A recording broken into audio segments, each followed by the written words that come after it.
So, e-bike motors, are they becoming too powerful for your local trails? That's kind of a question that I've been pondering over the last, say, 6 or 7 months. So, ever since DJI came out with their Avanox motor, it's been a race to the top to actually produce a much powerful motor. With the AmFlow mountain bike, I feel like a lot of big brands are feeling the pressure to put more Newton meters and more watts out of their mid-drive motors on their mountain bikes. All my local trails and pretty much all trails that I've been on with my mountain bikes, they all state that you can only have a class 1 e-bike. And the definition of a class 1 e-bike is no more than 750 watts of peak power, and it can't go over 20 miles an hour here in the United States. Overseas, I believe it's 25 kilometers, but still the watt rating seems to be 750 watts pretty much anywhere you go. And we're starting to see some of the companies start breaking those rules. Two of the companies are DJI. They had this boost mode on their Avanox motor that would allow you to do about 30 seconds of 1000 watts of peak power, producing about 120 Newton meters of torque. That's a significant amount of power. When you're talking about being in a race or trying to outride some of your friends, that extra boost of 1,000 watts, 250 watts more than the max power of other brands, that's a ton of power. That's, I don't know, what territory are we getting into? You guys let me know in the comments below what you think of a 1,000 watt motor on what's supposed to be a class 1 e-bike. Are we getting into a different classification? We already have class 1, class 2, and class 3. Are we going to have to start calling a 20 mile an hour or 25 kilometer an hour limited motor that can actually go at 1000 watts, like maybe a 1.5 class? I'm not really sure. It's starting to get very confusing. And DJI with their Avanox motor made it even more confusing with one of their latest updates. They took that 30-second boost option that was limited to 30 seconds, and now they've made it available for an extended period of time. Now, I don't know the full details on how long you can actually ride in that mode, but from what I've seen, it seems like you can now just use that as your turbo mode. And to me, I'm not 100% there yet. And I just wanted to know what you guys think of these higher powered motors. One of the things that really surprised me and I think is going to be where the industry starts taking a turn, and frankly, we've actually seen it already do that across a couple brands, is when Specialized came out with their brand new motors that they're putting on the Turbo Levo 4. Now, this bike looks absolutely amazing. It looks so much better than the Levo 3. I always thought the Levo series had too big of a bottom bracket, but with the Levo 4, they've improved it.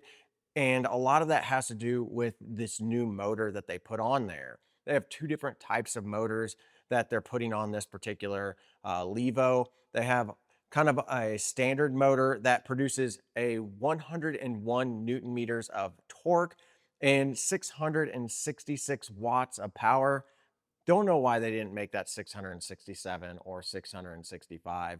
To me, it's like the devil bike. I don't know why they would do that. That's terrible marketing, but that's nonetheless, it'll produce 660 watts of power or 666 watts of power, but they have the S Works model that will produce upwards of 111 Newton meters of torque at 720 watts of power.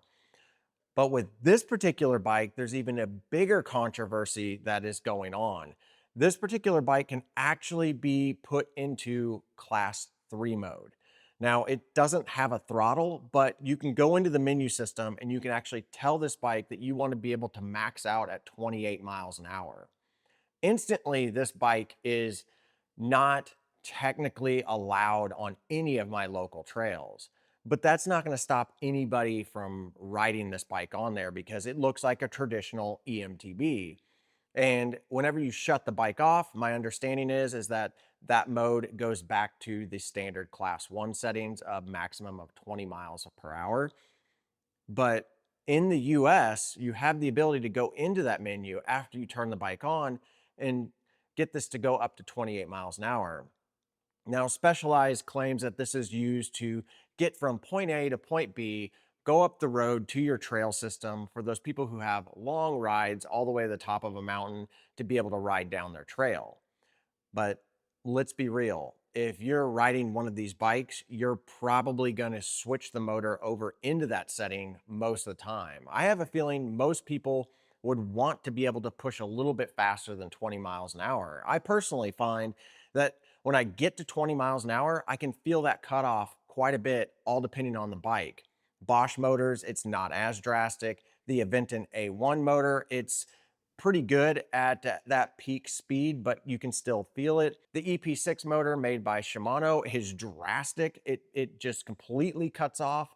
Now the EP801 does feel a little bit better at that, but still it cuts off very drastically. And being able to push beyond that 20-mile-an-hour mark would be absolutely fantastic. But the question is this the right direction for the industry? I feel like there's a lot of regulation coming down the road, and there's a lot of crackdowns on e-bikes in general. And the e-bike manufacturers seem to be pushing the limits where regulation seems to want to be pulling it back. So really, what's the limit? Is 28 miles an hour just too fast? Is this little note that basically Specialized says that you should be using this to get to the trailhead, not to be using it on the trail? I think it's kind of sending mixed signals, and I have a feeling that we're going to start seeing more and more brands want to compete with some of these big brands like Specialized, DJI, the Bosch motors, all that, and they're going to want to adapt to make their stuff do exactly what like this Levo 4 is doing. I don't know if it's the right direction. I personally feel like I would like to see my bike be able to go about 23 miles an hour, but having a conversation with one of my friends, at what point do you get comfortable at 23 and wish it went 25? And then at what point at 25 do you wish it could go 28? Like, where's the limit? Did we have a good limit set on these with max peak power of 750 watts, maximum speed of 20 miles an hour here in the US?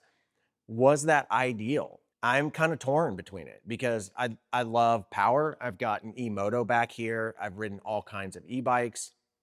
I've ridden the Aventon A100 motor, which is a 100 Newton meter motor. It was one of the first ones to be 100 Newton meters put on what I would say a more mass market bike.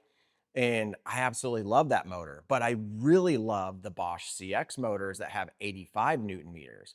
They did an upgrade on the Gen 4 from 70 Newton meters up to 85 Newton meters, which was fantastic. But now on the Gen 5 motors, Bosch has just announced that they're going to be doing an upgrade to 100 Newton meters. So you get another 15 Newton meter upgrade on this new Gen 5 motor.